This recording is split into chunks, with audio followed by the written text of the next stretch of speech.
وإلى جولة سينمائية على أبرز 5 أفلام احتلت الصدارة على شباك التذاكر في الصالات السينمائية اللبنانية. تقرير للزميل عماد هواري.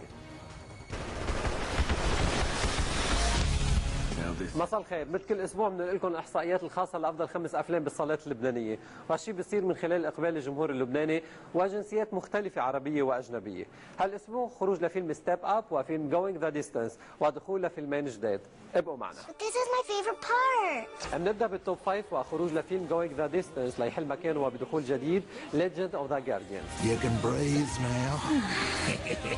What are they really doing here? They've built an army. بعد النجاح اللي حققه فيلم ستيب اب على مدى 8 اسابيع واستقطب مختلف الاعمار، بغادر هالاسبوع ليحل مكانه وبدخول جديد فيلم سنتوريوم وهو بالتوب 4.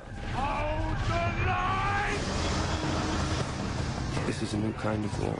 A war without armor, without end.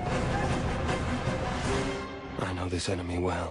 فيلم المغامرات والخيال ريزيدنت ايفل ما زال عم بيحقق نجاح للاسبوع الثالث بصالات جراند سينماز، وهالاسبوع سجل تراجع من التوب 2 للتوب 3. We offer safety and security, food and shelter.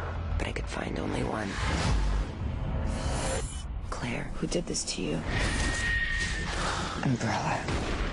افلام الكرتون على نظام 3D اللي توصلوا لها صناع السينما عم بتلاقي كل النجاح من قبل الجمهور ومن مختلف الاعمار. هذا الشيء بيأكده فيلم ديسبيكابل مي اللي للاسبوع الرابع ما زال بالتوب 5 وعم بيحقق نجاح، وهالاسبوع سجل تقدم من التوب 3 للتوب 2. Oh, somebody's got a frowny face. Okay, my turn.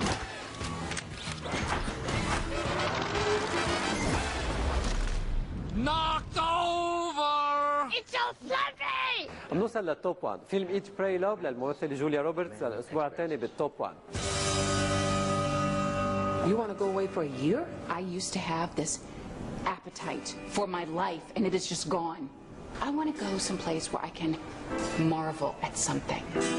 قضية 3D اللي هي الحدث عند الجمهور واللي حققوا فيها كثير نجاح بافلام الكرتون، هالافلام اللي عم تحقق اعلى ايرادات للمنتج. الفترة المقبلة حنتابع العديد منها، تتعرفوا عنا اكثر تابعونا الاسبوع المقبل، تصبحوا على خير. I made a promise to a general to get his soldiers home. That is my task. That is my duty.